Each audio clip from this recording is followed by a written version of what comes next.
कृष्ण के सुविचार जो आपकी जिंदगी बदल देंगे। जीवन में कभी निराश नहीं होना चाहिए, क्योंकि कमजोर आपका वक्त होता है, आप नहीं। वह सब कुछ करो जो तुम्हें करना है, लेकिन लालच से नहीं, अहंकार से नहीं, वासना से नहीं, ईर्ष्या से नहीं, बल्कि प्रेम, करुणा, नम्रता और भक्ति के साथ। जिस इंसान के चारों तरफ नकारात्मक लोग रहते हैं, उस इंसान का मंजिल से भटक जाना तय है। बुरे कर्म करने नहीं पड़ते, हो जाते हैं, और अच्छे कर्म होते नहीं, करने पड़ते हैं। राधा ने श्री कृष्ण से पूछा, प्यार का असली मतलब क्या होता है? श्री कृष्ण ने हंसकर कहा, जहाँ मतलब होता है वहाँ प्यार ही कहाँ होता है। जीवन में कभी मौका मिले तो किसी के लिए सारथी बनना, स्वार्थी नहीं। असली खुशी की कुंजी यही है कि अपने मन से इच्छाओं के बोझ को हल्का कर दो। अपना दिल अपने काम पर लगाओ, इसके इनाम या परिणाम पर नहीं। अगर आप किसी को छोटा देख रहे हो तो आप उसे या तो दूर से देख रहे हो या तो अपने भीतर के अहंकार से। युद्ध हो या जीवन सफलता केवल 3 शास्त्रों से प्राप्त होती है, धर्म, धैर्य और साहस। वह सब कुछ करो जो तुम्हें करना है, लेकिन लालच, अहंकार, वासना या ईर्ष्या से नहीं, बल्कि प्रेम, करुणा, नम्रता और भक्ति से। जो कुछ हुआ अच्छे के लिए हुआ, जो हो रहा है अच्छे के लिए हो रहा है, जो होगा वह भी अच्छे के लिए ही होगा। जिस इंसान के चारों तरफ नकारात्मक लोग रहते हैं, उस इंसान का मंजिल से भटक जाना तय है। अपने अनिवार्य कर्तव्य का पालन करें, क्योंकि क्रिया वास्तव में निष्क्रियता से बेहतर है। कल की फिक्र मत करो, जिस ईश्वर ने आज तक संभाला है वह आगे भी संभाल लेगा। श्री कृष्ण जी कहते हैं, कठिन समय में समझदार व्यक्ति रास्ते खोजते हैं और कायर व्यक्ति बहाने।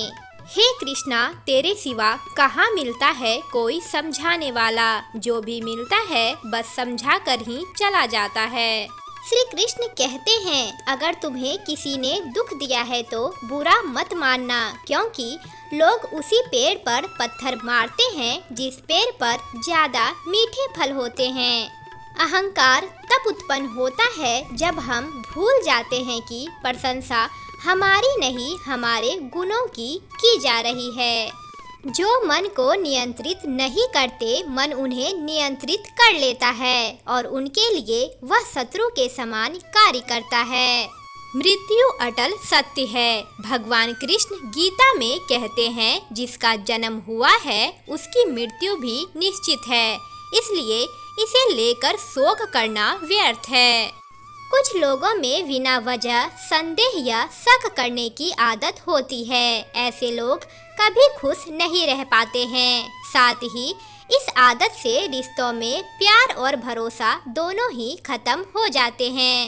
इसलिए बिना वजह संदेह करने की आदत का आज ही त्याग कर दें।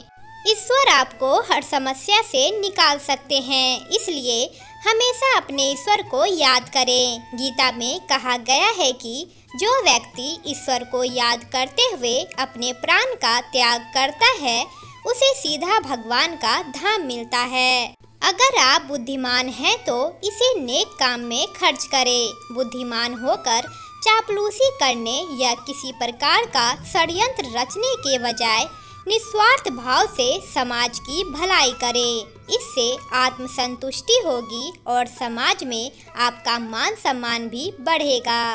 गीता में कृष्ण अर्जुन से कहते हैं कि मोह को छोड़कर सत्य को जानने का प्रयास करें। किसी के प्रति मोह रखने का कोई लाभ नहीं है, खासकर शरीर के प्रति मोह रखने का कोई लाभ नहीं, क्योंकि शरीर नश्वर है और एक दिन ये नष्ट हो जाएगा। इसलिए मोह का त्याग कर सत्य की खोज में निकलें और समाज व धर्म के लिए जो बेहतर हो उसे करें।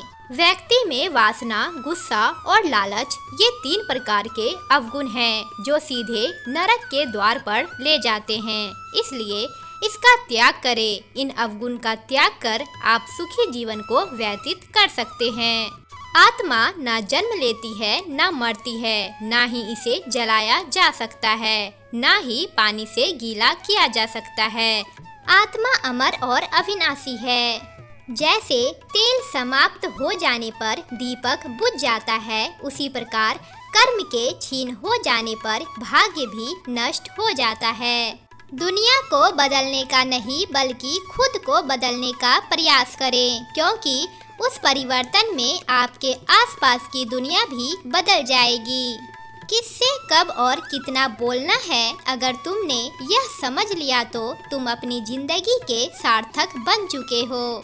कुछ लोग वीडियो को इग्नोर कर देते हैं और अपने जीवन से जुड़ी बेहतरीन जानकारियां छोड़ देते हैं। आपसे मेरी प्रार्थना है, मेरा मनोबल बढ़ाने के लिए चैनल को लाइक शेयर करना ना भूलें। अगर मेरे चैनल पर पहली बार आए हैं तो मेरे कशिश रियल वॉइस चैनल को सब्सक्राइब जरूर कर लें। धन्यवाद।